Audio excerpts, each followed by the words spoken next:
Hey, and welcome to A Lot About Nothing, and my name is Aaron. This week's video is about what one should have in their first aid kits. Now you're thinking, why I don't have a first aid kit? But that is why I'm doing this video. Everybody needs a first aid kit in their vehicles. The reason is because my friend Chris and I were the first on the scene of an accident where a car had overturned a bakkie or a pickup in the ditch on the side of the R103 near Vrede, and we found that there were some people lying in the ditch. That is why I'm doing this, because I jumped into action. Chris went to go assess the scene, and so I got my first aid kit out, ran to the scene, and it was dark. I didn't have a torch with me. Then I tried to find my space blanket because two of the guys were going into shock, and I couldn't find my space blanket quick enough, and a whole lot of other things. So I redesigned and built up a new first aid kit. We spent over an hour in the rain, in the hail, it was loud. So I'm going to show you what I have in my first aid kit to help in that kind of situation. So let's look at it. Alrighty, so this is the container that I got for my first aid kit. Looks like a fishing tackle box and opens like one too. Got a lot of nice compartments so that you can compartmentalize things and get it into a nice order so that you don't have to scrounge in a bag like I had to, because I had a bag to start with, and eventually I had to use that for a cushion and it got all the blood all over it and stuff, and I had to throw it away. That's why I have this now. And everything has this little compartment. First things first, have an order to the first aid kit. What you want is to start off with your protective barriers, because the first thing you do when you get to scene after assessing is to put on your protective barriers. So that kind of thing, I've got vinyl gloves. I don't like the latex gloves, they tear very easy and they're very difficult to put on. And I've cut mine in such a way that to open it, it's just like that. And there we go. So the vinyl gloves are very easy. If you don't know the size, just take a medium. It's safe. Very easy to put on. Very comfortable to use as well. Alright? So vinyl gloves. And also very importantly, especially if in the dark, is a mag light. Why? So that you can see. Because I didn't have that. That's why I'm telling you. Right, other things you can have in your basic protective barriers section of your first aid kit, which is number one, is the medical wipes. Not medical wipes, idiot. Antibacterial wipes, yes. And that is for afterwards when you take your gloves off, you wipe your arms and your hands, so to further protect you, yes? Second one is your basic life support requirements, like your pocket masks. This is for CPR, right? I've got two of them, because you might have several people on the scene and they have one mask, and you might know how to do CPR and you have your own mask, or whatever the case is. Second is severe shock is also one of the life-threatening situations, and that's why I've got space blankets. Now I only had one, and it wasn't enough on that fateful day, and we needed more, and the truck driver didn't want to give us his first aid kit, so I carry more than one.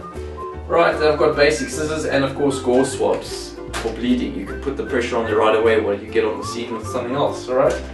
Second compartment, not so serious but still serious. I've got some dressage bandages, two things to put over a cut, wound, whatever the case is, and to use if the patient has been impaled or something, put other side of whatever has impaled him and bandage the other side. And then of course my burn kits. So basically burn shields of different sizes in case someone in an accident or yourself have been burned. Right, you put it on the face, you put your hand in the packet, put in your legs, whatever you need to do. And then on the last tray I have basic splints, broken arms, bones, everything like that. And what I added, so I've basically got crepe bandages which are nice and stretchy, and I've got these funky colourful bandages as well, which stick to themselves, so you don't need any adhesive tape. And of course triangular bandages are always good, right? You can use this as a tourniquet if someone has been amputated, or you can keep a belt in there, but you can roll that up and, you know, put pressure on the wound, or to secure someone's broken limb, mostly the arm. So get those triangular bandages, and make sure you get bandages that are easily recognizable. I know by feel that this is a triangular bandage. Okay, what I've added that is special to my kit is stethoscope. Now, relating to mine and Chris's experience was it was hailing, it was raining, and the wind was howling. You wouldn't be able to hear a patient breathing. So, or pulse for that matter. The adrenaline might be pumping, you might not be feeling the right thing. So you just sort of plug it in like this. Hello? Man, that works very well. And you can put it against the guy's throat. And you can hear breathing. And then a neck brace. Now, many people don't have a neck brace in their kit, but also relating to my experience, we had to move a patient out of the ditch and the elements to somewhere sheltered to prevent shock. And we would have really needed one of these, but we managed to move the guy, the two of us, very steadily up an embankment with mud and water running down it. But this would help. So you secure the patient's neck, and it helps you support the head as well while you're moving a patient if you have to move. Remember, never move somebody, only if your own lives are in danger or their lives are in further danger. Alright. That's all, folks. That's what I have in my first aid kit. So remember to put things in order.